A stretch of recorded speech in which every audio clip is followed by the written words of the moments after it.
He was wearing a Save the Bees shirt. He had a shoulder bag with the state of Alabama on it. He was 20 years old. He walked into the streets of Kyoto alone, and nobody saw him again for 8 days. Over 100 police officers searched for him, helicopters, K9 units, for 72 hours straight. They quit, but his family refused to. Volunteers went into the areas the police never touched. That's where they found him. His name was James Weston Higginbotham, and the Japanese police now know exactly how he died. They have officially decided they will not tell anyone. His mother says he would never have hurt himself. His cause of death is sealed, and the mountains outside Kyoto are not saying anything either. Weston Higginbotham was a junior at Auburn University in Alabama. He studied biosystems engineering, a field focused on sustainable design, building systems that work with the environment and not against it. He was a passionate naturalist, the kind of young man who cared deeply about the planet, not as a hobby, but as a conviction. He avoided AI tools on principle, believing the energy they consumed was environmentally irresponsible. He was quiet about his beliefs in the way that people who actually live them tend to be. He wore a Save the Bees shirt the day he disappeared. He was in Japan with his parents and his younger brother, in a family trip to celebrate his brother's graduation. They had been there since May 25th. 4 days into the trip, something small went wrong, and Weston walked away. May 29th, 2026. Kyoto, Japan. The family was navigating the city, finding restaurants, sites, and places to go. Weston's mother, Nancy, was using ChatGPT to help plan their route. Weston objected. He had strong feelings about AI, about the environmental cost of large language models, about the energy demands of data centers, about what it means to casually use a tool that consumes resources at that scale. His mother later told NBC News, "We try never to use it, and I totally agree with him. It was just a dumb argument to have." But in the moment, it became something bigger. Weston got on a train. His parents tracked his location through the Life 360 app. They watched him ride through Kyoto. They texted him, asking where he was going. Shortly after their text, his location went dark. His mother said that was out of character for him. He had never done that before. Last confirmed sighting of Weston Higginbotham was in Kyoto's Yamashina ward on May 29th. Yamashina sits at the eastern edge of Kyoto where the city ends and the mountains begin, dense forest, steep terrain.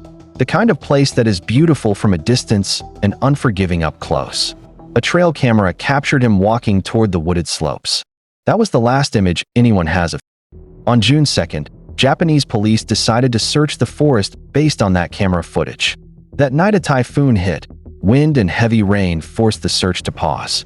When conditions cleared, over 100 officers returned.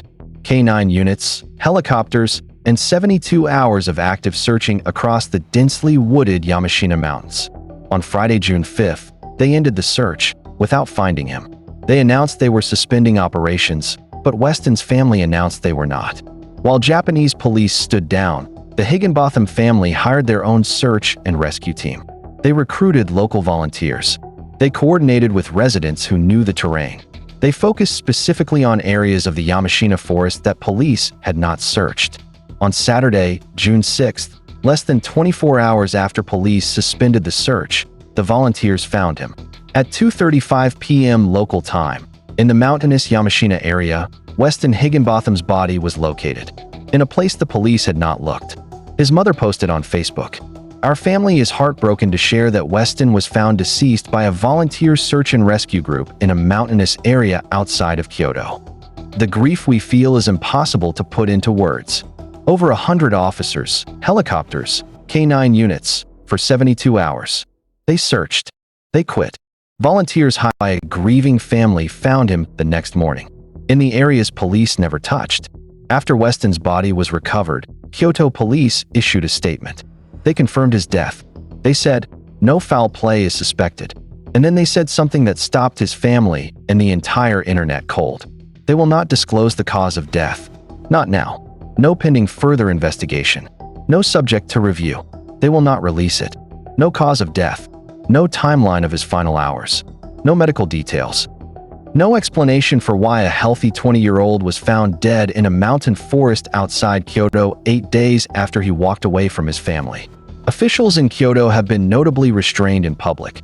IB Times reported, confirming only that there is no suspicion of foul play and offering no cause of death, timeline, or medical details. The Higginbotham family has said publicly that Weston would never have hurt himself. His mother told NBC, "He may have been emotionally distressed when he left, but she does not believe he would have taken his own life. Japanese police know what happened on that mountain. They are not saying." Weston Higginbotham was not a reckless kid. He was a biosystems engineer studying sustainable design.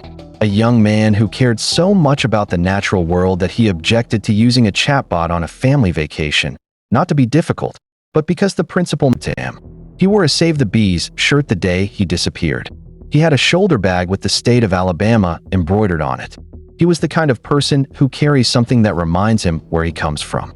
His family described a trip to Japan that was joyful.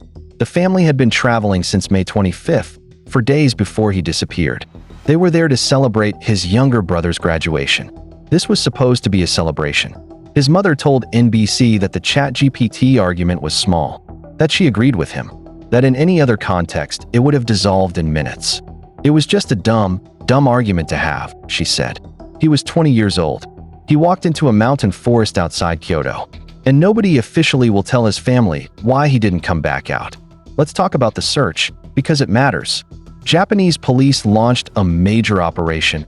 Over 100 officers, 9 units, helicopters, and drone-assisted coverage of dense mountainous terrain. They searched for 72 hours. A typhoon complicated one night of searching, but the operation continued after conditions cleared. After 3 days, they stopped. Officially, authorities said the search had concluded, that they had covered the relevant terrain. But they had not.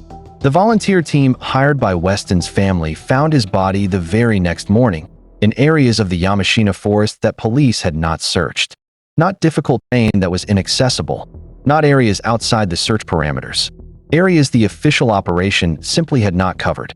100+ officers, 3 days, with helicopters, and a family had to pay out of pocket for volunteers to find what the official search missed. That detail has not sat well with anyone following this case. This case has done something unusual online. It has split the internet, not over whether Weston's death is a tragedy, but because everyone agrees it is, over the argument that preceded it. The ChatGPT detail spread immediately. Within hours of the family's public statements, social media was debating whether using AI to navigate a vacation is irresponsible, whether Weston's objection was reasonable, whether the argument was worth walking away over. His mother shut that conversation down clearly. "It was just a dumb argument. We try never to use it." I totally agree with him. There is no blame to assign here. But the internet is still talking because the detail is uncomfortable in the way that only real, human moments are. 20-year-old with deeply held environmental convictions on a family trip in one of the most beautiful cities in the world on the last day anyone saw him alive. Over something small. That is not a story about ChatGPT. That is a story about how quickly ordinary moments can become permanent ones. Back in Alabama, the reaction was immediate. Auburn University President Christopher Roberts released a statement. "Our hearts go out to Weston's family, friends, and all who knew him. Auburn has lost a valued member of the Auburn family." Weston's professors, classmates, and teammates in Auburn's biosystems engineering program posted tributes across social media, remembering a young man who cared deeply about sustainable design, who asked hard questions in class, who was genuinely committed to the work. A candlelight vigil was held on Auburn's campus. Students who had never met Weston showed up. The outpouring, his mother said in her statement, had carried the family through the darkest days of their lives. "We are deeply grateful to the countless people across the United States, Japan, and around the world who shared Weston's story." She asked for privacy. She has not received an answer from Japanese police about how her son died. Here is something important to understand about this case. Japanese law does not require investigators to release cause of death information to the public, or even, in many circumstances, to the family of the deceased. Kyoto police have not broken any rules by withholding this information. They are allowed to do this, which makes it legal. It does not make it right. The Higginbotham family is American. They buried their son in Alabama. They do not have the legal standing to compel a disclosure from Japanese authorities that Japanese law does not require. They can ask. They have asked. They have received the same answer every time. No foul play is suspected. We will not tell you how he died. For a family trying to understand what happened to their child in a foreign country on a mountain nobody knew he was climbing, that answer is not a conclusion. It is a wall. Nancy Higginbotham has said more in her public statements than most mothers in her position would. She said the argument was small, that she agreed with her son, that she would take it back in a second. She said he may have been emotionally distressed when he left. She said she does not believe he would have hurt himself. She said, "We shared our story here and in the media in the hope of finding Weston. They found him, not the way they were hoping."